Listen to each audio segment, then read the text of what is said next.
ശ്രീ വള്ളലാർ രാമലിംഗസ്വാമികളുടെ ജീവിതത്തിലെ അത്യുജ്വലമായ അതിശ്രേഷ്ഠമായ അമൂല്യമായ ഒരു ജീവിത സാക്ഷാത്കാരത്തിൻ്റെ സത്യസന്ധമായ രേഖപ്പെടുത്തലാണ് അരുൾപ്പെരുംജോതിയിലെ അടുത്ത രണ്ട് വാചകങ്ങൾ. നോക്കൂ.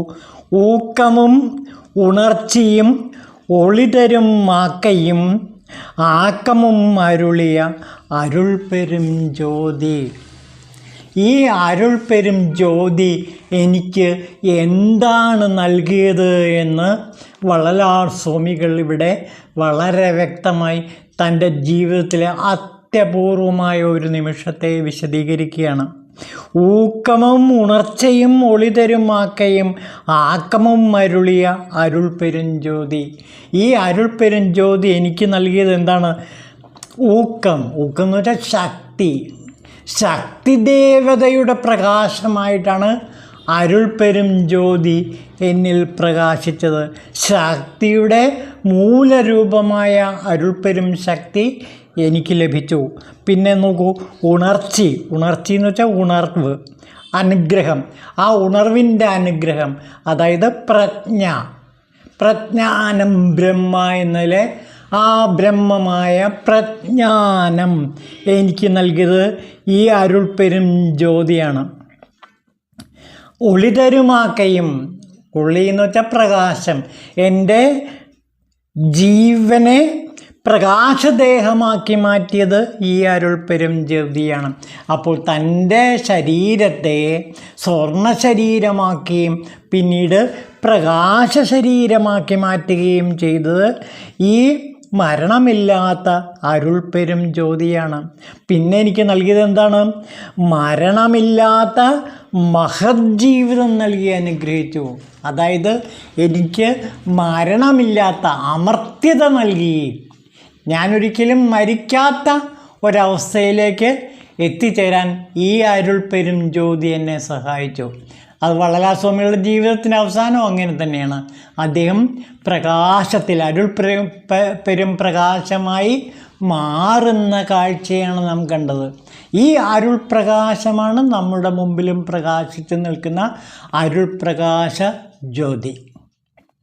അപ്പോൾ രാമലിംഗസ്വാമികൾക്ക് എന്താണോ ശക്തിദേവത നൽകിയത്, മഹാശക്തി സ്വരൂപിണിയായ ആദിപരാശക്തിയായ സ്വരൂപിണി നൽകിയ ആ ഉണർവ്, പ്രജ്ഞ, സുബ്രഹ്മണ്യ തത്വം, ആ പ്രജ്ഞ നൽകിയത് ഈ അരുൾപ്പെരും ജ്യോതിയാണ്. മാത്രമല്ല എൻ്റെ ജീവിതത്തെ മരണമില്ലാത്ത ജീവിതമാക്കി മാറ്റുകയും ചെയ്തു. അപ്പോൾ വള്ളലാർ സ്വാമികൾക്ക് ലഭിച്ച ആ അരുൾപ്രകാശ ജ്യോതിയെക്കുറിച്ചിട്ടാണ് ഇവിടെ വള്ളലാർ സ്വാമികൾ പറയുന്നത്. നോക്കൂ, ശക്തിയും പ്രജ്ഞയും പ്രകാശദേഹവും മരണമില്ലാത്ത മഹത് ജീവിതവും തന്നനുഗ്രഹിച്ച അരുൾപ്പെരും ജ്യോതി. അപ്പോൾ ഈ അരുൾപ്പെരും ജ്യോതിയാണ് ശക്തിദേവിയുടെ ഉണർവ് എനിക്ക് നൽകിയത്, ശക്തിദേവിയുടെ അരുൾപ്പെരും ജ്യോതി എനിക്ക് നൽകിയത്, മരണമില്ലാത്ത അവസ്ഥയും നൽകിയത്. ഇതിനപ്പുറം മറ്റൊരു കാര്യവും ഈ അരുൾപ്പെരും ജ്യോതിയിൽ വിവരിക്കാനില്ല.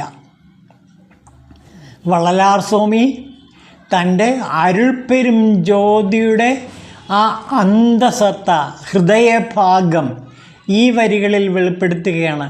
എനിക്ക് ശക്തിദേവിയുടെ അരുൾപ്പെരും ജ്യോതിയാണ് ലഭിച്ചത്. ശക്തി, ശിവശക്തിയിലെ ആ ശക്തി, ആദിപരാശക്തി, ആ ആദിപരാശക്തിയുടെ അരുൾപ്പെരും ജ്യോതിയാണ് എനിക്ക് ലഭിച്ചത്. ആ അരുൾപ്പെരും ജ്യോതിയാണ് അല്ലയോ സാധകന്മാരെ നിങ്ങൾക്ക് ഞാൻ പ്രദാനം ചെയ്യുന്നത് എന്നാണ് വള്ളലാർ സ്വാമികൾ ഇവിടെ പറയുന്നത്. എനിക്ക് ലഭിച്ച ആ അരുൾപ്പെരും ജ്യോതിയായ ശക്തിദേവിയുടെ ഉണർവ് ഞാനിതാ നിങ്ങൾക്ക് തരുന്നു. ആ പ്രജ്ഞാനം നിങ്ങളിലേക്ക് ഞാൻ പകരുന്നു. ഈ അരുൾപ്പെരും ജ്യോതി ഇത് കേൾക്കുന്ന എല്ലാവരിലേക്കും പകർന്നൊഴുകുകയാണ്. ഒന്ന് ആലോചിച്ച് നോക്കൂ, എന്തൊരു ധന്യമായൊരു ജീവിതമാണ് നമ്മുടേതെന്ന് നോക്കൂ. അരുൾപ്പെരും ജ്യോതിയുടെ പ്രകാശം, വള്ളലാർ സ്വാമികൾ അനുഭവിച്ച ആ അരുൾപ്പെരും ജ്യോതിയുടെ ഒരു കണിക നമ്മിലേക്ക് ഇവിടെ പ്രവഹിപ്പിക്കുകയാണ് വള്ളലാർ സ്വാമികൾ ചെയ്യുന്നത്. അതായത് വള്ളലാർ സ്വാമികൾ തനിക്ക് കിട്ടിയ ആ അരുൾപ്പെരും ജ്യോതിയെ തനിക്ക് വേണ്ടി മാത്രം, തൻ്റെ മോക്ഷത്തിന് വേണ്ടി മാത്രമല്ല ഉപയോഗിച്ചത്, മറിച്ച് എല്ലാവർക്കും വേണ്ടി, ഇത് കേൾക്കുന്ന, ഇത് വായിക്കുന്ന, ഇത് അനുഭവിക്കുന്ന എല്ലാവർക്കും വേണ്ടി ഈ അരുൾപ്പെരും ജ്യോതിയായ മഹാശക്തി സ്വരൂപിണിയുടെ ഉണർവ് നമ്മിലേക്ക്, ആ പ്രജ്ഞാനം നമ്മിലേക്ക് വ്യാപിപ്പിക്കുന്നു. ഇതാണ് മഹത്തായ മാനവസേവ, ഇതാണ് മഹത്തായ ശിവസേവ, ഇതാണ് മഹത്തായ ശിവമാർഗം. തനിക്ക് കിട്ടിയ ജ്ഞാനമത്രയും, തനിക്ക് കിട്ടിയ വെളിച്ചമത്രയും, തനിക്ക് കിട്ടിയ അരുൾപ്പെരും ജ്യോതി അത്രയും ഇതാ മറ്റുള്ളവർക്ക് വേണ്ടി പകർന്നു കൊടുക്കുന്നു. ഒരു കണ്ണീർ കണം ഞാൻ മറ്റുള്ളവർക്കായി പൊഴിക്കവേ ഉദിക്കുകയാണ് ആത്മാവിൽ 1000 സൗരമണ്ഡലം. അതാണ് സത്യം. നാം നേടിയ പ്രജ്ഞാനം മുഴുവനും നാം ഇതാ മറ്റുള്ളവർക്ക് പകർന്നു കൊടുക്കുന്നു. ആ ദിവ്യമായ അരുൾപ്പെരും ജ്യോതി, ആ ദിവ്യമായ പ്രകാശധാര, ആ ദിവ്യമായ ആദിപരാശക്തിയുടെ അരുള്, ആ ദിവ്യമായ ആദിപരാശക്തിയുടെ പ്രജ്ഞാനം ഇവിടെ നമ്മൾ പകർന്നു തരുന്നു എന്നാണ് വള്ളലാർ നമ്മളോട് പറയുന്നത്. അപ്പോൾ ശക്തിദേവിയെ സാക്ഷാത്കരിച്ച് ഉണർവ് നേടിയ, ഉണർവ് എന്ന് വെച്ചാൽ ഇവിടെ ശരിക്കും പ്രജ്ഞാനം, ആ പ്രജ്ഞാനമാകുന്ന ബ്രഹ്മത്തെ സ്വന്തമാക്കിയ, ആ മരണമില്ലാത്ത ജീവിതത്തെ സ്വന്തമാക്കിയ അരുൾപ്പെരും ജ്യോതിയുടെ ദിവ്യപ്രകാശം നമ്മിലേക്ക് പകർന്നൊഴുകുന്നു. ഇത് ശരിക്കും പറഞ്ഞാൽ തിരുമൂലദേവൻ്റെ തിരുമന്ത്രം 4-ാം തന്ത്രത്തിൽ പറയുന്ന ശക്തിഭേദം, അതായത് ശക്തിഭേദം, ശക്തിയെക്കുറിച്ച് തിരുമൂലദേവൻ പറയുന്ന ആ മഹനീയമായ ദർശനം തന്നെയാണ് ഈ വരികളിൽ നാം കാണുന്നത്. ഇത് തന്നെയാണ് തിരുമൂലദേവനും അനുഭവിച്ചത്. തിരുമൂലദേവൻ അനുഭവിച്ച ഈ ശക്തിയുടെ മഹാദിവ്യ ജ്യോതിസിനെ നമ്മിലേക്ക് പകർന്നു തരികയാണ് തിരുമന്ത്രം 4-ാം തന്ത്രത്തിലെ ശക്തിഭേദത്തിലൂടെ ചെയ്യുന്നത്. നമുക്ക് ആ ശക്തിയെ കാണാം. ആ ശക്തിയുടെ ദിവ്യ തേജസ്സിനെ കാണാൻ കഴിഞ്ഞാൽ ഈ അരുൾപ്രകാശ ജ്യോതിയെ നമുക്ക് കൂടുതൽ വ്യക്തമായിട്ട് മനസ്സിലാക്കാൻ കഴിയും. നമുക്ക് 4-ാം തന്ത്രത്തിലെ തിരുമന്ത്രം 4-ാം തന്ത്രത്തിലെ തിരുമൂലദേവൻ ശക്തിയെ സാക്ഷാത്കരിച്ച് നമ്മുടെ മുമ്പിൽ പ്രത്യക്ഷപ്പെടുന്ന രംഗമാണിത്. ശക്തിയെ വിവരിക്കുന്നൊരു ഭാഗമാണിത്.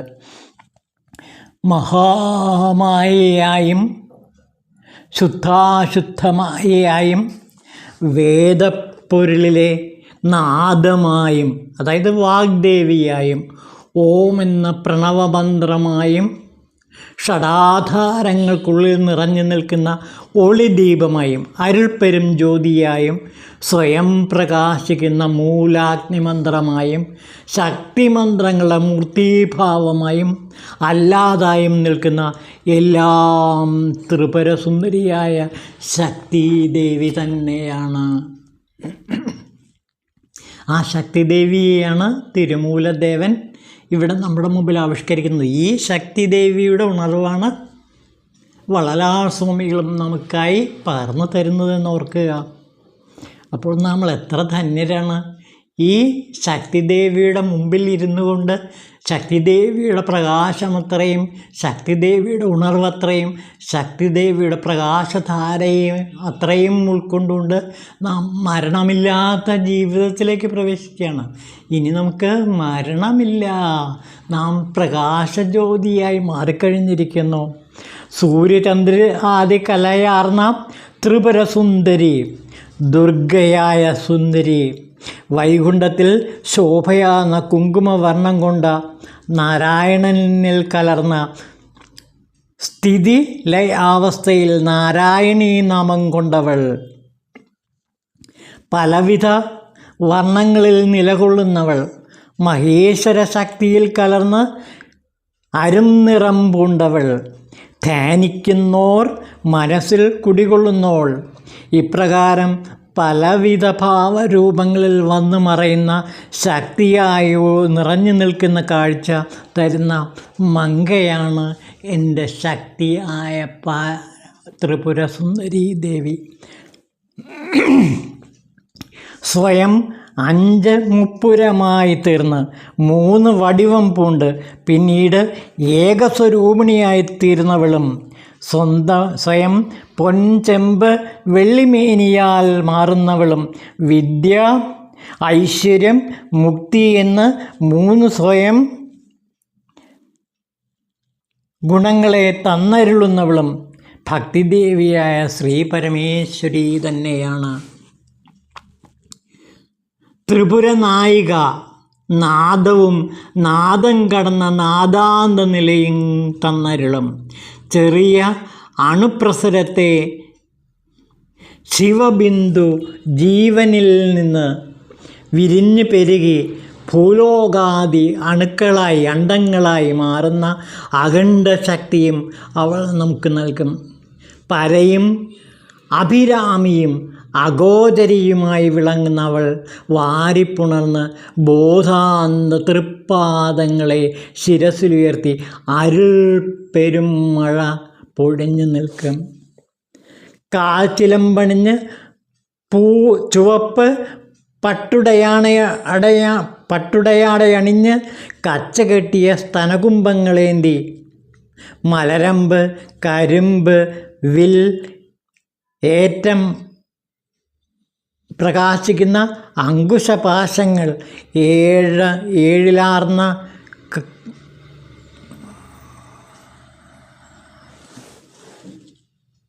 തുടർന്ന് തിരുമൂലദേവൻ ത്രിപുരസുന്ദരിയെപ്പറ്റി ഇങ്ങനെ പാടുന്നു. അവളെ അറിയാമരാരുമില്ലേ, അവളിൻ്റെ ചെയ്യും അരുന്തവമില്ലേ, അവൾ എൻ്റെ ഐവരാൽ ആവത് ഒന്നുമില്ലേ, അവൾ എൻ്റെ ഓർപ്പൂകം ആൻറു അറിയേനേ. ചന്ദ്രമണ്ഡലത്തിൽ വാഴുന്ന ആ ശക്തിദേവിയെ അറിയാത്തവരായി ഒളിമണ്ഡലത്തിൽ വാഴുന്ന ദേവന്മാർ ആരുമില്ല. അവളെ അടയുക എന്ന ലക്ഷ്യമല്ലാതെ മറ്റൊരു അരുന്തപവും എൻ്റെ ജീവനിലില്ല. അവളെ സാക്ഷാത്കരിക്കുക എന്നുള്ളതാണ് എൻ്റെ ജീവിതത്തിൻ്റെ പരമമായ ലക്ഷ്യം. അവളെ കൂടാതെ പഞ്ചഭൂതാത്മക നാഥന്മാരായ ബ്രഹ്മ, വിഷ്ണു, രുദ്ര, മഹേശ്വര, സദാശിവമൂർത്തികളാൽ സാധ്യമാകുക ഒന്നും തന്നെയില്ല. ആകയാൽ ആ ശക്തിദേവതയെ വിട്ടൊഴിഞ്ഞ് മോക്ഷഗ്രഹം പ്രവേശിക്കേണ്ട മാർഗവും നമുക്ക് സാധ്യമല്ല. അഥവാ എൻ്റെ ജീവൻ സ്വീകരിക്കുന്ന പരജന്മ വഴിയും അവളല്ലാതെ മറ്റാരുമല്ല. തൻ്റെ ആത്മാവ് എവിടെയുണ്ടോ അവിടെയൊക്കെ ആ ദിവ്യശക്തി കൊണ്ട ശ്രീദേവിയും കൂടെയുണ്ട്. തൻ്റെ മേനിയടക്കം സ്ഥൂലജീവന്മാരിലെല്ലാം അവൾ പ്രഭ പൊഴിഞ്ഞ് ജീവനേകി അവയുടെ രക്ഷിതാവായും തിളങ്ങി നിൽക്കുന്നു. ആകയാൽ തത്വവിചാരം ചെയ്തു നോക്കുമ്പോൾ വാനമായി നിന്ന് അതിനപ്പുറവും വ്യാപരിച്ച് അണ്ടകുണ്ടങ്ങളെല്ലാം നിറഞ്ഞു കാണുന്ന മഹാശക്തിയായ അഖിലാണ്ട ബ്രഹ്മാണ്ടേശ്വരനും അവൾ തന്നെയാണെന്നും ഞാൻ മനസ്സിലാക്കുന്നു. ശക്തിദേവി തന്നെയാണ് ശിവം. ജീവനിൽ ധരിച്ച പരാശക്തി എന്ന മായാശക്തിയെ പല വഴിയിൽ ചിന്തിച്ചാലും അതൊരു മഹാശക്തിയാണെന്ന് ബോധ്യമാകും. എന്തെന്നാൽ ഊഴിക്കാലം മുതൽ ജീവന്മാരെല്ലാം നിലനിൽക്കുന്ന ആ മഹത്തായ ഊർജത്തെ, ഉണർവായ ശക്തിയെ പരാശക്തിമായാൽ പുണ്യമായി തീർന്ന ഭോഗശക്തിയുമാണ് എൻ്റെ ദേവി. അപ്പോൾ ശക്തിയുടെ ആ ശ്രേയസിൻ്റെയും പ്രേയസിൻ്റെയും അവസ്ഥാവിശേഷത്തെക്കുറിച്ചിട്ടാണ് ഇവിടെ തിരുമൂലദേവൻ കാണുന്നത്. ഇങ്ങനെയുള്ള പരാശക്തി നമുക്ക് ഉണർവ് നൽകുന്നു. ഉണർവ് ഇവിടെ സാക്ഷാൽ പ്രജ്ഞാനമാണ്. ഇവിടെയാണ് നാം രമണ മഹർഷിയുടെ ഉള്ളത് 40 എന്ന കവിത കാണുന്നത്. അതിൽ തുടക്കത്തിൽ നാം ഈ ശക്തി ദേവതയുടെ ഉണർവിനെ കാണുന്നു. അതേപോലെ തന്നെ ശിവത്തിൻ്റെ ഉണർവിനെ അവസാനത്തെ ശ്ലോകത്തിലും നാം കാണുന്നു. അങ്ങനെ ഉണർവിൽ തുടങ്ങി ഉണർവിൽ അവസാനിക്കുന്ന ശിവശക്തി മേളനത്തിൻ്റെ, ശക്തി ശിവമേളനത്തിൻ്റെ ആ മഹനീയമായ അനുഭൂതിയാണ് ഈ അരുൾപ്പെരും വെളിച്ചത്തിൽ, അരുൾപ്പെരും ജ്യോതിയിൽ രാമലിംഗസ്വാമികൾ എന്ന മഹാദേവൻ, മഹാശിവസ്വരൂപം നമുക്കായി കാഴ്ചവെക്കുന്നത്. അദ്ദേഹം ഈ ഉണർവിനെ നമ്മിലേക്ക് പകരുന്നു. താൻ നേടിയ ഉണർവത്രയും, താൻ നേടിയ മരണമില്ലാത്ത ജീവിതം, ആ മരണമില്ലാത്ത ജീവിതത്തെ ഈ വാക്കുകളിലൂടെ, ഈ ദർശനത്തിലൂടെ, ഇത് കേൾക്കുന്ന നമ്മിലേക്ക് ഭഗവാൻ ശിവൻ അരുളി ചെയ്തതനുസരിച്ച് അദ്ദേഹം നമ്മിലേക്ക് പകർന്ന് തരുന്നു. ഇതിൽ പരമൊരു പുണ്യം ഈ അരുൾപ്പെരും ജ്യോതി പഠിക്കുമ്പോൾ ഉണ്ടാകാനില്ല. അത്രയ്ക്ക് ദിവ്യമായ ആ ശക്തി സ്വരൂപിണിയുടെ അരുൾ പ്രകാശമാണ് നാം ഇവിടെ അനുഭവിക്കുന്നത്. ഇതിൽ നമ്മൾ മരണമില്ലാത്ത ജീവിതത്തിലേക്ക് നടന്നെടുക്കുന്നു. ഉണർവിലേക്ക്, ഉറക്കത്തിൽ നിന്ന് ഉണർവിലേക്ക്, തമസിൽ നിന്ന് ജ്യോതിസിലേക്ക് നാം ഇതാ പ്രയാണം ആരംഭിച്ചിരിക്കുന്നു. ഇത് വള്ളലാർ ദേവൻ നമുക്ക് നൽകിയ ഒരു അരുൾമൊഴിയാണ്.